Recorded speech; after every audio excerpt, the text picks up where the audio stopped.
네, 오늘 짱탑10은 이스토리 정태근 이사 함께하겠습니다. 어서 오세요. 네, 반갑습니다. 네, 이사님 반갑습니다. 자, 오늘 삼성전자 다시 좀 떨어지는데 그래도 소보장단에서 주성 엔지니어링이라든지 이수페타시스도 오늘 빨간불을 잘 켜고 있어서 반도체 한번 점검해 볼게요. 이제 내일이고요. 엔비디아 실적 발표 앞두고 있습니다. 지난밤에 뉴욕 증시에서 엔비디아가 다시 한번 장중 4%까지 급등을 했고요. 엔비디아 이외의 기술주들도 반등 시도하면서 어제 나스닥이 1% 상승했고 지금 뭐 선물 시장에서도 강보합권 흐름 유지되고 있습니다. 많은 IB들이 이제 상승 베팅에 굉장히 힘을 실어줬는데 목표 주가도 상향을 했고요. 컨센서스도 더 좋을 거다라고 이야기가 나오고 있습니다. 이렇게 보시는 것처럼 많은 IB들에서 투자 의견, 강력 매수 유지 이렇게 다 나와 있고요. 실적 관전 포인트, 반도체 업황 평가, 블랙엘 지연 이슈하고 발열 이슈가 또 최근 들어서 계속 잡음처럼 들리고 있는 상황이긴 한데 엔비디아 실적이 잘 나오면 국내 반도체주들이 좀 반등할 수 있을까? 아니면 셀온 뉴스로 인식이 되면서 좀 떨어질까? 어떤 포인트 두고 봐야 돼요? 일단은 실적보다는 무슨 얘기를 할까라고 봐야 될 것 같아요. 그리고 일단은 하이닉스, 그러니까 삼성전자는 논외로 하고 하이닉스 중심으로 말씀드릴 수밖에 없는데 그러면 이제 하이닉스에 영향을 주는 요인을 좀 봐야 되거든요. 일단 아시겠지만은 하이닉스에 악재가 되는 부분들이 블랙엘 사태, 그리고 칩스법 우려 이런 것들이 있고 호재가 될 만한 거는 그래도 엔비디아 실적 이렇게 봐야 되는데 근데 지금까지 그 엔비디아 실적을 봐와서 아시겠지만 실적이 좋은 것도 물론 긍정적이지만은 좋은 것도 긍정적으로 작용이 됐지만은 중요한 건 실적 발표가 난 다음에 어떤 얘기를 했냐에 따라서 좀 시장에서 반응을 했었거든요. 그래서 어쨌든 실적은 좋게 나올 겁니다. 좋게 나올 건데 지금 블랙엘 지연 사태에 대해서 과연 젠성이 어떤 얘기를 하느냐 아마 그거에 따라서 제가 봤을 때는 하이닉스 중심으로 반도체 반응하지 않을까 생각이 들어요. 왜냐하면은 간단히 말씀드리면 가까운 미래를 볼 것인가, 먼 미래를 볼 것인가 요 관점에서 봐야 되거든요. 그러면은 어차피 실적은 가까운 미래입니다. 지나갈 요인들이에요. 그러면 앞으로 실적을 영향해 줄 만한 요인은 블랙엘 사태거든요. 그래서 이 블랙엘 관련돼 가지고 발열 문제를 얼마만큼 깔끔하게 해결했다라고 시장을 안심시키느냐, 그게 좀 관건이 될 것 같아요. 발열과 공급 과잉 우려, 뭐 지연 이슈 이런 거에 대해서 아직까지 공급 과잉은 없을 것 같아요. 어떤 발언이 나와야 시장이 가장 큰 호재로 받아들일까요? 발열 문제가 있긴 했지만은 그럼에도 불구하고 깔끔하게 해결을 했고 다음 분기에 정상적으로 고객들 납품하게 되면서 엔비디아는 전혀 문제가 없는 상황이다라고 이렇게 얘기를 해줘야 시장에서 안심을 하지 않을까요? 그러면은 국내 반도체도 다 이 자리에서 반등 시작이에요? 그냥 일시적으로 잠깐 올랐다 말까요? 글쎄요.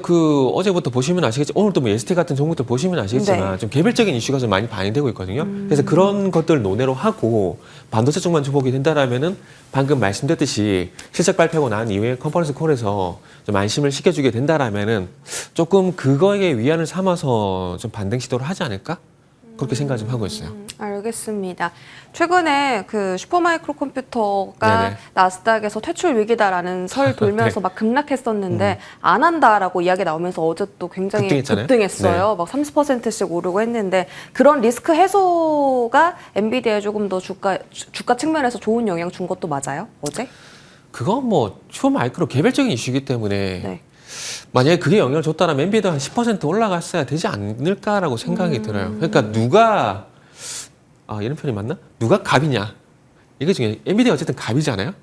그렇기 때문에 이슈에 대한 어떤 영향력 측면에서 보게 된다라면은 이거는 슈퍼마이크로가 어쨌든 엔비디아 대비해서 작은 건 사실이고 그리고 회계 이슈 같은 경우도 슈퍼마이크로 자체적인 이슈이기 때문에 제가 봤을 때는 고객사니까 또 영향이 있을까 싶어서 여쭤봤어요. 근데 그럴 수는 있겠죠. 근데 저는 개인적으로 그렇게 크게 신경 쓰지는 않아요. 알겠습니다. 그러면 국내 이제 반도체 투톱의 흐름을 좀 볼 텐데 먼저 하이닉스로 볼게요. 엔비디아와 직결돼 있고요. 하이닉스가 지금 구간에서 이제 상방을 열어둔다면 반등을 20만 원까지는 시도해 줄 수 있을까 하는 궁금증이 생기는데요. 가격적인 측면은 어떻게 해석하세요? 일단은 지금은 우려감인 것 같아요. 단순히. 칩스법에 대한 우려감인 것 같아요. 우려감. 개인적으로 저는 이제 하이닉스의 주가 계속 갈 거라고 봅니다. 그러니까 결국 이제 그 부분을 봐야 되겠죠. 제가 삼성전자를 상대적으로 평가절하한 이유가 뭐냐면은 그러니까 본질적 가치 측면인 거죠. 그러니까 자기가 하고 있는 일에 대해서 충분히 잘하고 있고 수익을 내고 있느냐. 저는 이거를 본질적 가치로 좀 잡고 있는 부분이거든요. 근데 하이닉스 같은 경우는 뭐 칩스법 우려라든지 블랙일 지연 우려만 해소가 되게 된다라면은 다시 본질적 가치가 부각이 될 거라고 봐요. 그렇게 본다라면 20만 원 돌파도 충분히 가능하다고 생각 좀 하고 있는 상황들이고요. 그렇기 때문에 지금 어쨌든 뭐 이런 우려감들이 있긴 한데 그럼에도 불구하고 저는 그걸 괜찮게 보고 있다는 말씀드리고 싶고 그리고 이제 앞으로 근데 참 저는 개인적으로 이해가 안 되는 게 다 프로그램에서도 말씀했지만 그러니까 반도체가 트럼프 저는 피해자라고 생각하지는 않거든요. 왜냐하면은 트럼프의 공약을 보게 되면은 AI 맨해튼 프로젝트라 그래가지고 이게 또 AI를 육성하는 그런 부분들이 분명히 있어요. 근데 그런 부분은 전혀 부각이 안 되고 단순히 어떤 그 보조금식과 연관되고 있는 칩스법 이것만 좀 부각이 되다 보니까 반도체는 피해를 보고 있는데 어쨌든 뭐 당선되고 난 이후에 제가 말씀을 드린 대로 AI 맨해튼 프로젝트가 부각이 되게 된다라면은 그때는 반도체가 다시 한번 힘을 내주지 않을까라고 생각이 들어요. 그렇기 때문에 지금 어쨌든 지금 반도체가 쉽지 않은 건 사실이지만 그럼에도 불구하고 반도체를 좋게 볼 만한 요인이 어쨌든 있는 상황들이기 때문에 조금만 시간을 두고 좀 기다려보자라는 저는 말씀을 좀 드리고 싶네요. 알겠습니다. 하이닉스 20만 원 돌파 충분히 가능하고 네. 예, 칩스법 영향은 미미할 것으로 판단한다라고 하셨습니다. 삼성전자 이야기를 좀 나눠보자면 자사주 소각 소식 나오고서 딱 이틀 반등하고 지금 또 지지부진하거든요. 이게 외국인 수급이 다시 이렇게 하루 만에 꺾인 것이 금산분리 때문이라는 이야기가 있습니다. 네. 이 부분은 어떻게 좀 보면 될까요? 설명이 필요할 것 같아요. 그죠. 그 금산분리 때문에 삼성화재라든지 삼성생명이 갖고 있는 지분 일부를 일단은 팔 수밖에는 없습니다. 그거는 맞아요. 그건 맞는데 이렇게 한 번 더 생각을 해보자고요. 금산분리라는 그 부분 때문에 삼성화재와 삼성생명이 팔아야 되는 그 지분 규모와 그리고 소각이 되는 지분 규모와 비교를 해봤을 때 어느 쪽이 더 많느냐 그것도 한번 우리가 고민해봤으면 좋겠거든요. 물론 뭐 삼성그룹사가 삼성전자 지분을 매도한다라는 건 뭐 좋은 얘기는 아닙니다. 그런데 전제가 있잖아요. 자사주 소각. 자사주 소각이라는 전제가 없었다라면은 삼성전자 주가에 악영향이 있다고 볼 수밖에 없겠지만은 파는 것보다 소각하는 규모가 더 많기 때문에 적어도 추가 하락을 유발시킨 요인은 저는 아니라고 생각을 하고 있습니다. 만약에 최대주주가 이제 이 주식을 소각하면 팔면 그거를 싸게 외국인이 사기 근데 위해서. 지금 삼성생명 삼성화재가 최대 주주가 아니잖아요. 그럼 외국인이 지금 네. 수급이 돌아오는 최대 주주는 포인트가 외국인이잖아요. 그러니까 지금 삼성전자에 네. 다시 외국인 수급이 매수로 돌아서기 위해서는 다른 포인트가 필요하다. 금산분리 외에. 그렇죠. 그거 항상 꾸준히 말씀했던 HBM. 본질적 가치, HBM 플러스 차세대 디램 쪽에서 하이사이트 뒤진 게 사실이잖아요. 알겠습니다. 그 최근에 차라리 하드웨어 말고 소프트웨어 보자라는 시각이 되게 많이 늘어나요. 그쵸, 미국 많이 증시에서도 팔란티어가 되게 많이 올라가고 네. 엠러빈도 강세고 국내 증시에서도 AI 소프트웨어가 막 주목받거든요. 의료 AI까지. 그죠? 그래서 그쪽으로 수급이 이동하면 하드웨어는 이제 좀 지지부진한 흐름이 연출되지 않을까라는 걱정이 있는데 차라리 소프트웨어를 보는 게 낫나요? 아니요, 그 하드웨어도 저는 같이 봐야 된다라고 생각을 해요. 어차피 그 소프트웨어는 하드웨어가 구현을 하는 것들이고 그 AI에 대한 얘기가 나오게 되면은 하이닉스 중심에서 일부 수혜가 되는 쪽으로 제한돼서 갈 수밖에 없다라는 점을 인정을 하더라도 그래도 하드웨어는 봐야 된다고 말씀드리고 싶고 지금 의료 AI가 가는 이유는 지금 방금 이제 우리 수혜니까 얘기했지만은 AI에 대한 얘기가 다시 나오고 있잖아요. 근데 AI에 대한 얘기가 처음에 언제 나왔죠? 2023년 상반기에 얘기가 나왔거든요. 그때 당시에 AI가 화두가 되게 되면서 어느 섹터가 가장 강해갔죠? 의료 AI가 갔거든요. 그러니까 지금의 어떤 의료 AI 상승은 그때 뭐 데자뷰? 뭐 이렇게 좀 설명을 드려보고 싶어요. 다시 AI가 부각이 되네? 그럼 어떤 섹터가 가지? 예전에 그러고 보니까 작년 상반기 때 의료 AI가 강했었네? 뭐 이런 연결고리요. 그리고 이제 또 AI가 만약 화두가 되게 된다라면은 또 의료 AI가 갈 수밖에 없는 그런 상황을 좀 만들어줄 수 있을 것 같은데 그럼에도 불구하고 하나 더 봤으면 좋겠다 생각이 드는 게 의료의 기업들이 어쨌든 해외 빅파마 계약이라든지 그리고 이제 공급 계약의 수가 계속 나오게 되면서 매출은 늘어나는데 지금 흑자전환이 쉽지 않은 상황들이거든요. 대표적으로 뷰노 같은 경우는 3분기 흑전된다 그랬다가 지금 또 4분기에 나오고 있거든요. 그래서 뭐 지금 의료회가 안 좋다라는 것이 아니라 지금 의료회가 반응이 나오고 있기 때문에 이게 지속적으로 가기 위해서는 흑자 전환 소식이 또 있어야 되지 않을까. 네. 네. 의료 AI 조금 더 잠시 뒤에 더 여쭤볼게요. 네네. 그 삼성전자에 대한 가격적인 메리트를 좀 체크하고 싶은데 네. 어떻게 할까요? 매수를 해야 될까요? 들고 계신 분들은 추가 매수해서 단가를 낮춰야 될까요? 여기서 더 떨어질 수도 있다고 봐야 될까요? 이 부분은 제가 전에도 말씀드렸는데 저도 어디까지 빠질지 모르겠습니다. 진짜 모르겠어요. 이게 45,000에서 바닥을 잡을지 4만의 바닥을 잡을지 그건 이 자리에 워렌 버핏이 나와도 그건 해답을 제시 못할 겁니다. 근데 단지 제가 확실하게 하나 말씀드린 건 뭐냐면 외국인의 매도가 진정세를 보이게 된다라면은 그때는 하락이 나오지 않을 것 같다라고 말씀드렸어요. 자, 삼성전자 하락 이유는 많은 이유들이 있습니다. 많은 이유들이 있는데 그 이유 때문에 결국 외국인이 매도를 하는 거잖아요. 7월 11일인가요? 그때 엔화 강세 그 이슈가 나오게 되면서 시장하고 삼성전자 같이 무너지기 시작했는데 정확히 말씀드리면 반도체가 같이 무너진 거죠. 그러면서 하이스는 회복이 됐지만은 삼성전자 추가 하락이 나오는 부분들이 결국 외국인의 매도가 지속이 되고 있다는 거잖아요. 최근에 보시면 아시겠지만은 지난달 10월 말경에 보시면 아시겠지만 외국인의 매도가 진정세를 보이게 되면서 하락이 일시적 멈추는 흐름이 나왔었거든요. 그러면 답은 명확해요. 가격적인 부분은 정말 죄송하지만 제시를 하지 못해요. 하지만 확실하게 말씀드리는 건 외국인의 매도가 진정세를 보일 때까지만 기다리면 된다는 결론이 있다라는 거죠. 주식의 어떤 매수 타이밍은, 저가 매수 타이밍은 저 개인적으로 낚시를 한번 비유를 해보고 싶은데, 낚시가 어찌 보면 좀 하염의 그 월척을 하기 위한 하염없는 기다림이 좀 필요하잖아요.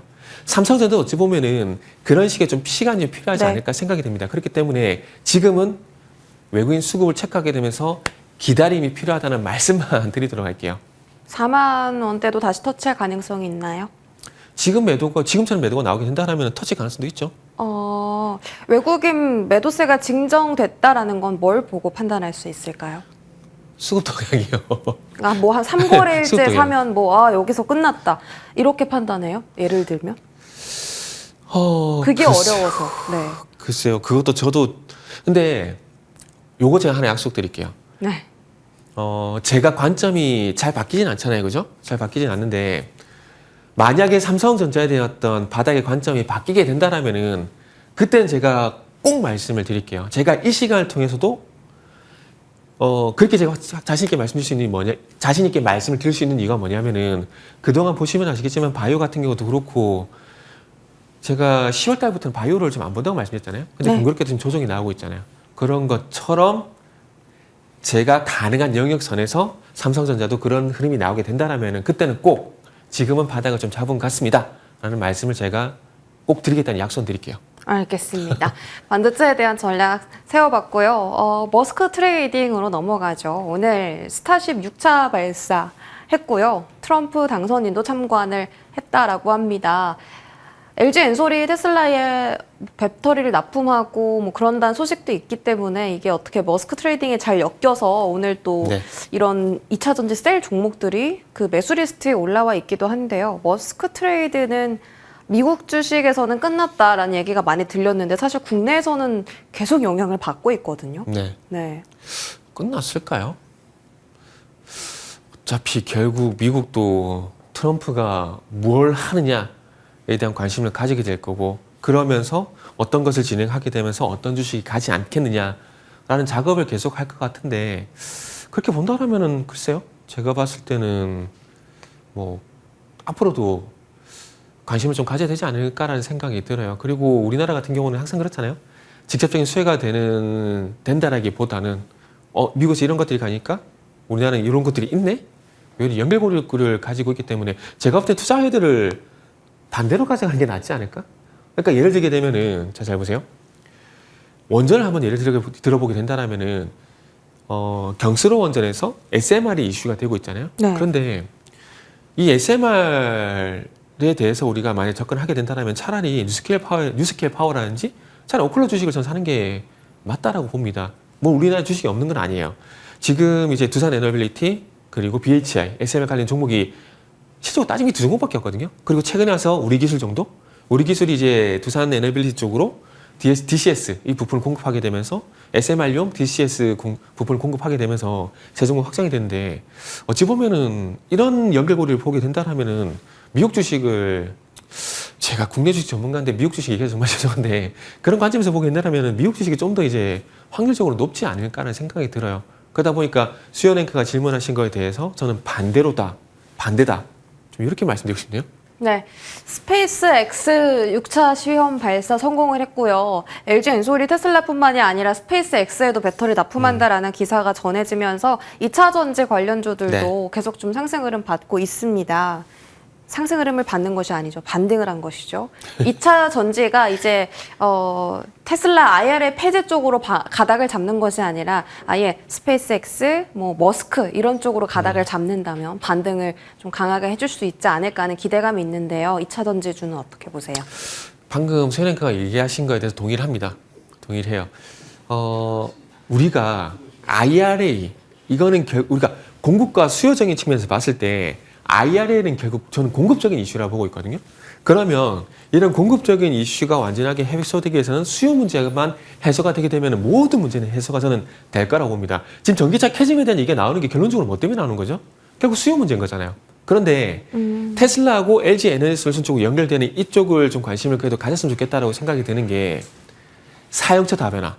그러니까 우리가 지금까지 2차 전지 같은 경우는 전기차에 제한돼서 우리가 얘기를 많이 했었잖아요. 그런데 LG 에너지 솔루션 같은 경우는 최근에 베어 로보틱스라는 이 로봇 관련된 기업들, 그러니까 자율주행 로봇 관련된 기업들 쪽으로 배터리를 공급하고 조금 전에 수연이가 얘기했듯이 스페이스X라는 우주선 쪽으로 공급하게 되고 그러니까 LG 에너지 솔루션 같은 경우는 전기차 제한되는 것들이 아니라 우주선이 아닌 로봇 쪽으로 납품을 하게 되면서 고객사 확대, 사용처 확대 이런 부분을 이뤘기 때문에 제가 봤을 때는 IRA라는 이슈가 조금 선반영이 되게 된다면은 저는 LG 에너지 솔루션 쪽으로 좀 제한시켜서 저는 볼 필요가 분명히 있다고 봅니다.